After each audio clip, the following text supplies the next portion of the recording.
Hello, Brubs. We're back with Heche's Call Me Crazy. No, I'm not trying to sound like a radio DJ. I've been drinking beer, so doesn't take much. Let's get this going. Nick and I had been living together for about 1 year by now, and going codependent was working quite well for us because of a dwindling bank account and no job. Nick convinced me that he couldn't live in the city anymore. His solution was to move back to his hometown in suburbia where he could reconnect with his high school buddies. Like a good codependent, I packed up the few things I had, put my dog in the back seat of a red Volvo station wagon I bought for the very occasion, and zoomed off to a place called Inconvenient. I would now be embarking on a 2.5 hour commute to work every day while Nick banged on his drum set. We had a lovely apartment on the bottom floor of a house with a backyard for our two dogs to run around in. Not that I would be seeing very much of the dogs, or Nick for that matter. I was spending at least 12 hours a day at the studio by this point, and memorizing at least 40 pages of dialogue a night. Playing twins is the hardest job I have ever had. When you're young, they take advantage of you, and I was in the habit of being taken advantage of, so it didn't bother me. I was a pro. I hid behind the twins so much, I was the twins. When things got tough with Nick, I held my job as my priority. It became very hard to communicate with so little time together. And although we kept up a facade that everything was okay, everything was not okay. I got nominated for an Emmy my first year on the show, and when Nick told me that he couldn't go to the awards because he had a job interview, I smiled at the lack of support and cut off all my hair. I thought that this was what you put up with in adult relationships. I could take care of myself. That had been proven. I didn't need anyone to take care of me. When I got pregnant, what do you got, bruv? When I got pregnant at 19, we Christians didn't believe in birth control. I knew I had to get an abortion. Christians don't believe in abortions any more than they believe in birth control, so I couldn't call my mother for help. She was still judging me for moving in with a man out of wedlock anyway. I couldn't tell anyone on the soap because I was afraid I would get fired, so I hid my little secret for 5 weeks from everyone except Nick and a close friend of mine. You love abortion? That's fucking cool, buddy. When Nick had another job interview the day of my abortion, she picked me up at the doctor's office, tucked me in bed, and returned to work. When Nick didn't arrive home until the next day from his interview, he wondered why I was upset. You want me to get a job, don't you? You don't want me to be like your daddy, do you? Nick had a convenient way of blaming every problem I had with him on my father. I was just beginning to deal with my anger in therapy. Memory was coming back, and I would share my discoveries about my dad with Nick, who would support me when I told him and then throw them back in my face like weapons when we had arguments. I didn't want to lose Nick, so I would back down and agree with him. I considered my mother's relationship with my father a failure, and I wasn't going to fail like my mother. Thanks, buddy. The parallels of communication and lack thereof were too close for me to see. I didn't know that putting up with Nick's manipulations and drinking, speaking of drinking, and lack of support and fighting was just putting up with another form of abuse. I wanted to be good at love, I really did. I just didn't know how. I didn't know that to be good at love you had to love yourself. first. Fresno, 2000. You can keep my credit card. I won't need it where I'm going. I had never felt so good. You sure? The dude behind the counter had never felt so confused. I'm sure. I turned to go, leaving the gas station attendant with my visa. I was sorry I didn't have my Amex to give him as well, but it was in my car and I figured I could throw it out the window on my way to the spaceship. Hey, lady, I'm not so sure about this. You don't need to be sure. I'm sure enough for both of us. You'll see. What do you mean? I'll see. When I get there, you'll know. Get where? Where I'm going. Where's that? You see? You'll see. I told you. If I tell you now, it'll ruin the surprise. What surprise? The surprise about where I'm going. Well, won't you need this wherever it is? He held up my visa again like I had forgotten it was a credit card, and at closer glance, I would see my mistake and take it back. You don't need credit cards where I'm going, so I'm leaving it behind with you. I don't get it. Is this some kind of joke? No joke, buddy. I wouldn't kid about something like this. I skipped out to my four-wheel drive. It was about 105 degrees where I was, and I was out in the middle of nowhere that I knew, to be exact. I had been led there. I had been told to turn up the 5 freeway to get there, so I turned. I had never been up the 5 freeway, and now I knew why. It was dusty and dry and fucking hot. Nothing but fields of dirt as far as the eye could see. Fields of dirt.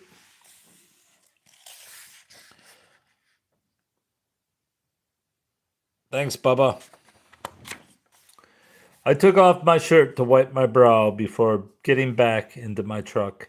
I was going to put it back on when I heard it again, clear as a bell. What are you doing that for? There's no shame in heaven. Keep your shirt off. With my tank on empty and my heart filled with love, I peeled out of the station and left the dude in my dust. This world is not my home. I'm just a passing through. If heaven's not my home, then Lord, what would I do? The angels beckon me from heaven's open door, and I can't feel at home in this world anymore. It was my 20th birthday, and Nick said he had a surprise for me.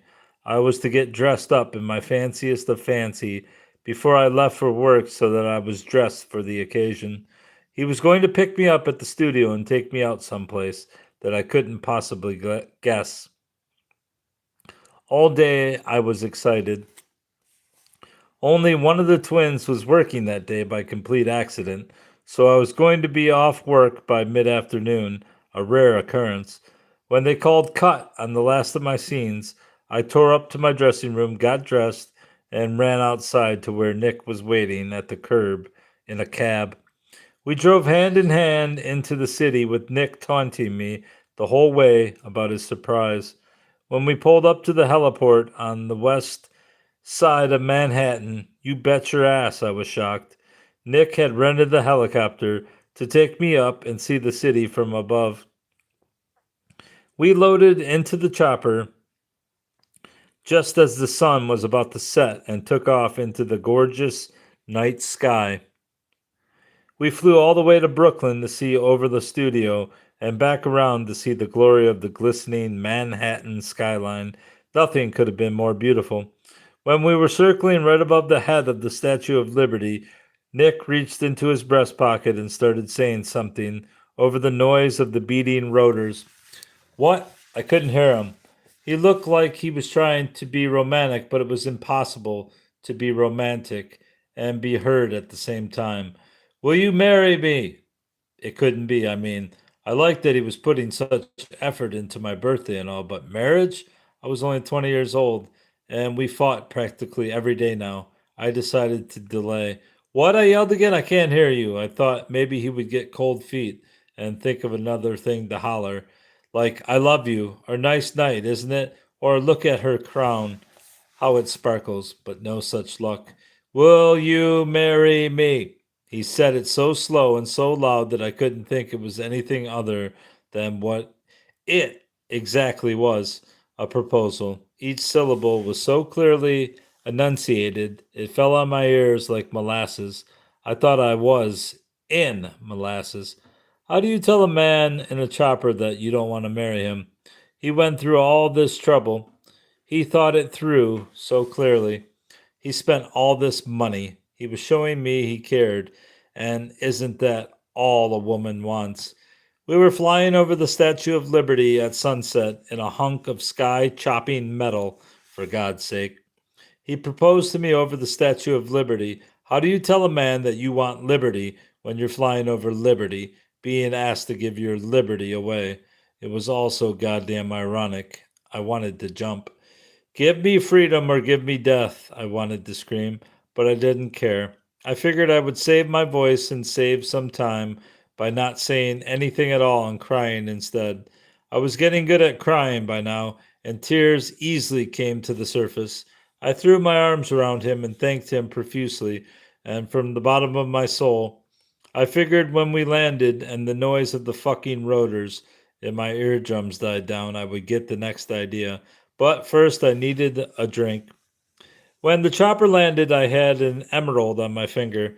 I thought about Amway and how many suds we would have sold. Let's get a drink, I cheered too loud and grabbed for my ears. My mother's smile was plastered on my face, and I wanted to drink it off as fast as possible. A cab dropped us in front of our favorite Scandinavian hideout, where we like to eat beef borscht and sausages. The romance of it was all too much. The romance of it all was too much. We walked through the door into the cavernous eatery, and surprise, holy fuck, every single person I had ever met was standing with schnapps raised to congratulate me on the engagement. When I saw my mother dancing toward me, it was that I heard. It was me that I heard. Squeak! I was squeaking. Oh no. Squeak! Squeak, squeak, squeak. My arms were around his neck, and I was most certainly trying to choke him to death. Oh, oh, oh, this is unbelievable. Oh, Nick, thank you, Nick. Thank you for my trip to Russia. Help, help, the sky is falling. The sky is falling. Dr. Ernst knew all about my problem with Nick, but like any good therapist, couldn't tell me to get the fuck out. Instead, he told me to get on the couch. The couch was where Dr. Ernst and I did most of our work. He was a Reichian therapist. I'll describe that as clearly as I can so that you get the idea of what our work was about, but please understand that all therapists are different. I'm not recommending anything here. I'm just telling you what I did. The idea behind the therapy is that people store emotions in their bodies.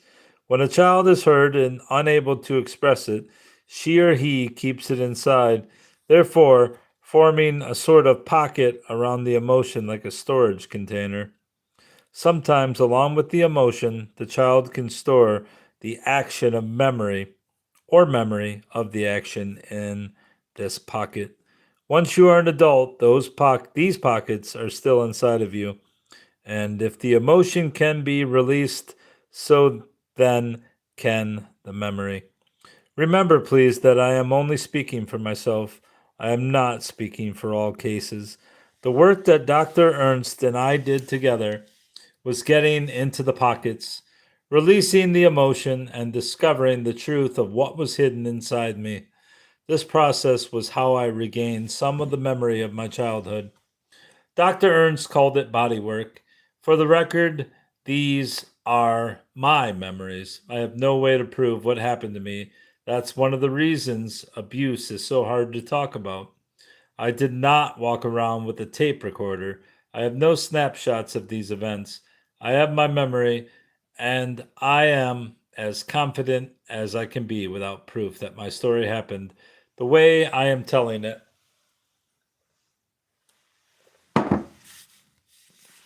Body work consisted of the patient, me in this case, getting on the couch in a comfortable position, usually on my back, while Dr. Ernst sat at my side in his chair. I would get as relaxed as possible.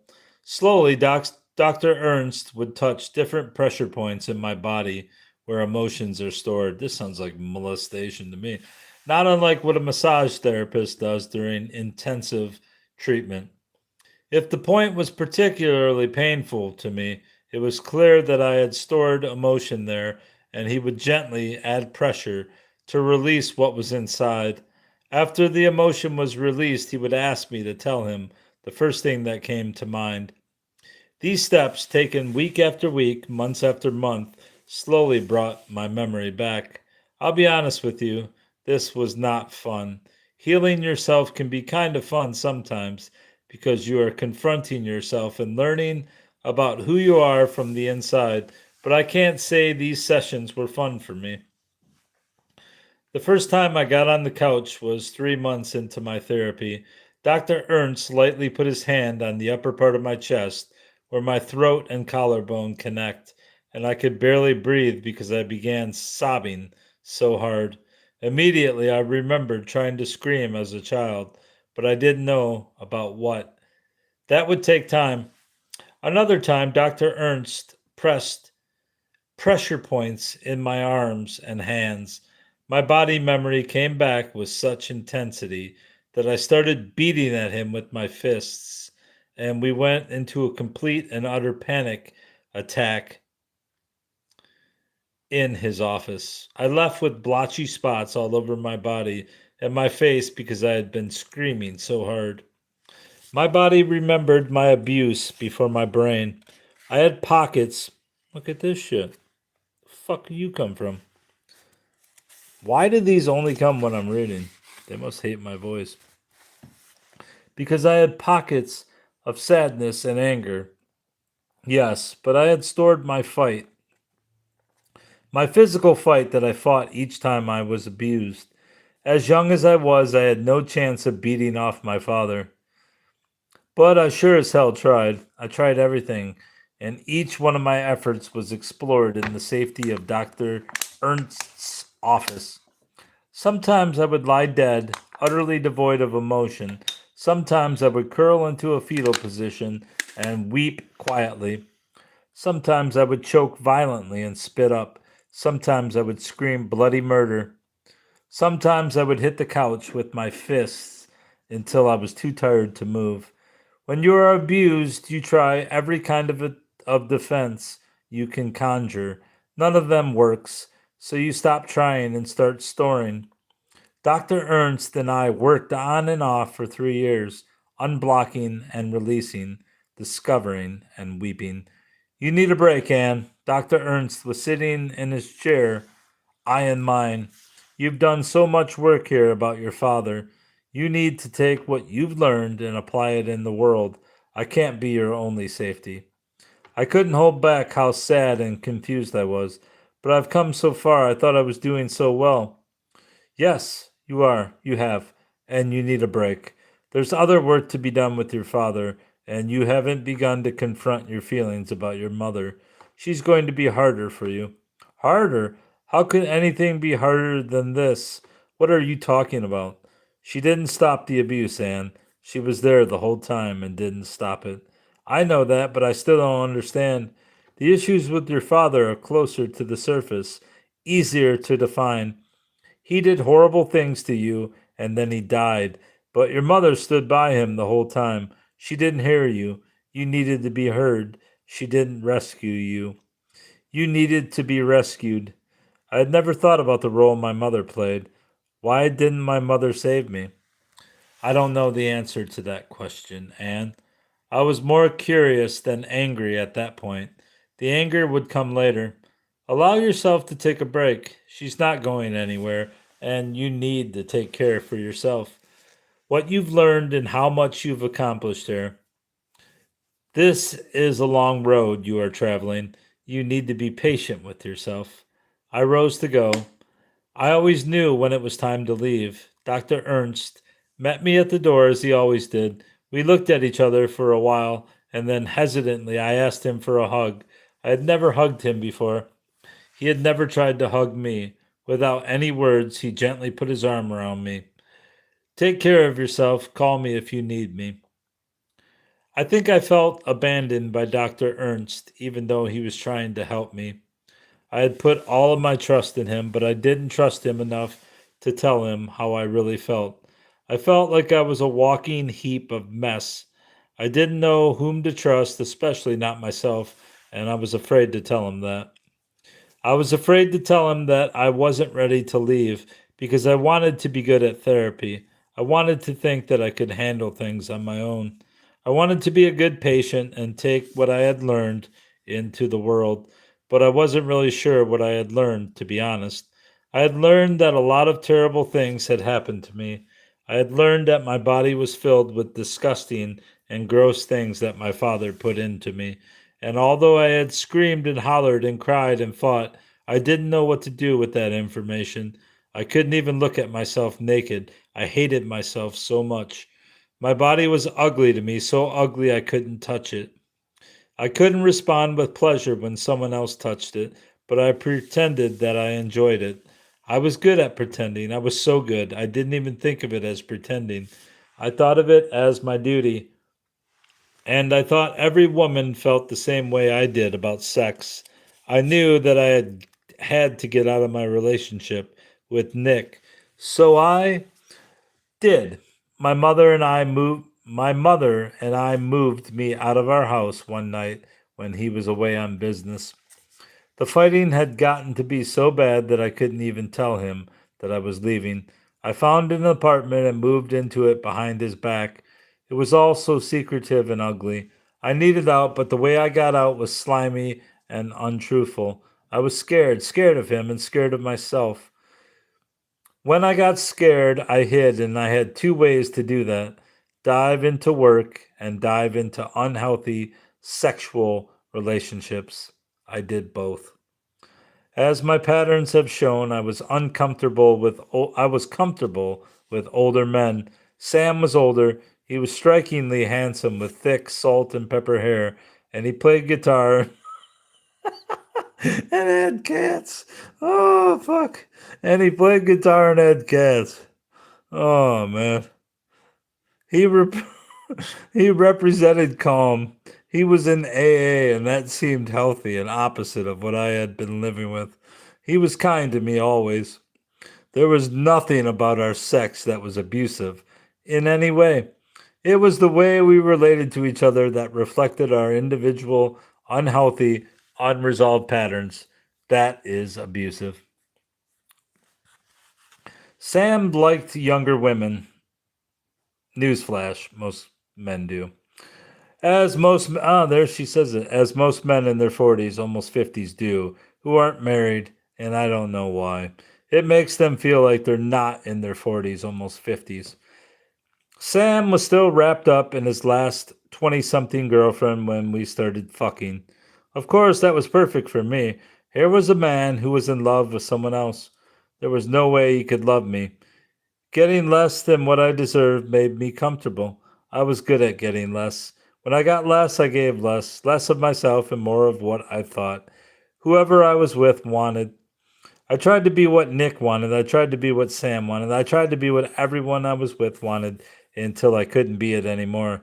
I wanted to be good enough, pretty enough, sexy enough for him not to love who he was really loving and love me instead. This would somehow prove that I was lovable. I would put myself on the back burner for someone and twist and contort myself into what I thought they wanted so that they would love me. In the process, me got left at the door, buried in the couch, hung out to dry. I became the idea of me that I thought they all wanted. I would purposefully forget my needs, my wants, my desires, and focus on theirs because I thought that's what love was. I thought I would get love in return, but not being yourself only gets you away from love. Not being yourself never gets you the love you deserve because you deserve to be loved for you, who you are, what you want and desire. Any form of love you receive when who you really are is not in the picture is not going to feel like love. In fact, it will feel like the opposite of love. It's going to feel like abuse. In fact, you are abusing yourself. You are giving yourself less than what you deserve, and that is abusive to yourself. You are the responsible party once you become an adult. It is your responsibility to recognize where you are in a relationship. And if it doesn't feel good, you are right. If it feels weird, it is weird. But the other person in the relationship is not responsible. You are. I didn't know that then. I know that now. I would accept less and less, contort more and more for the next 8 years of my life until I figured out this pattern and started being me in the relationship. Yes, I needed more therapy. Yes, I got more therapy. Yes, my inability to see me clearly was tied up in the pain of my abusive family. Yes, I wanted love from my mother and father. Yes, it wasn't given to me. Yes, I would do anything and everything to get it. Yes, I would try to get it from others. Yes, I went out and slept with substitutes for my mother and my father. Yes, it would always leave me wounded and disappointed. Yes, it was unbearable. Yes, it was painful. Yes, I did drugs to cover the pain. Yes, I had sex to cover the pain. Yes, I hid my pain and my fame. Yes, my patterns drove me crazy. Yes, I went crazy. Why don't you just say you were a whore for 10 years? It's much easier than to blame other bullshit. I went so crazy trying to get love and not getting it that I created an entirely different personality that didn't need love at all. Not getting love drove me crazy. I wasn't crazy for wanting love. No one is crazy for wanting love. I went to the ends of the earth to get it literally, and I found it. And you know who I found in it? It in me. I found love in me. After I found love in me, I was able to find love in others. This chapter is coming quickly to an end. As my popularity rose, the longer I was on another world, I began to question what I wanted to do with my life. I had heard the horror stories about people who had tried to make it in LA. The perceived insignificance of soap opera acting wasn't lost on me. I had the best 4 years of my life playing these twins. I had met friends whom I would cherish forever, but I didn't want to make a career of being a soap actress and was too afraid to commit to being a real actress without a job in place. I had developed a passion for architecture and design. Perhaps I was my father's daughter and decided to apply to Parsons School of Design. I had seen the soap years as college years and thought that the new school would be like graduate school for me. I began talking about it around the halls of the studio, and everyone told me I should at least give LA a shot. I had recently signed with an agent, so why not see what she could do for me before making any rash decisions? I applied to school just to be safe and was accepted. I had about 3 weeks left to go on the show, and it looked like my career path had been decided when I got a call from my agent. I know we're getting close to the deadline of school, but I got an audition for you. I think you'll like it. She explained that a company called Hallmark Hall of Fame was doing a TV movie of the Willa Cather novel, Oh Pioneers. They wanted me to audition to play Jessica Lange's best friend in the movie. You've got to be kidding. No, why? You read the book? I just finished it last week. It's sitting here right in front of me. One of my favorite producers on the soap had given me Cather's novels because she thought I would enjoy the writing. I picked O Pioneers to read first and loved it. I took the call as another sign from God about the direction in my life and decided that if I got the part, I would take it instead of going to school. I certainly wasn't stupid enough to pass up the opportunity to work with Jessica Lange. If that's what God wanted me to do, I loved her work. I didn't really have an idol, but if I had, she would have been it. I guess you know the ending to this story. I'm not writing a book on the ins and outs of architecture, although, in a way, I am writing a book on how I built my life. When I met Jessica and asked her about how she approached her characters, she said she did it from the outside in. She got the clothes and the wig right so she could look at herself as the character. And then step by step, she would build the emotional interior. I guess that's a description of where I was at this stage in my life. The exterior of me, the exterior of me was starting to find its shape, make its mold. I was an actress. I was a person dedicated to healing my life. I had good, solid friendships to help guide my way, and a therapist and healer who had laid the foundation. Oh, man. And foundation, who had laid the foundation for me in my journey towards self love. I was ready to start building my emotional interior. My God. Drugs and other distractions. All right, that's all for now. I'll probably be playing some records here shortly because I'm not going to read 13 more pages, so that's all you get. Unless you pay me $16 million to keep reading. And I don't think you want to do that, do you? Why the fuck does she have her hand like that while she's... That's the other hand, isn't it? How the hell do you even do that? And why would you do it besides the Illuminati made you?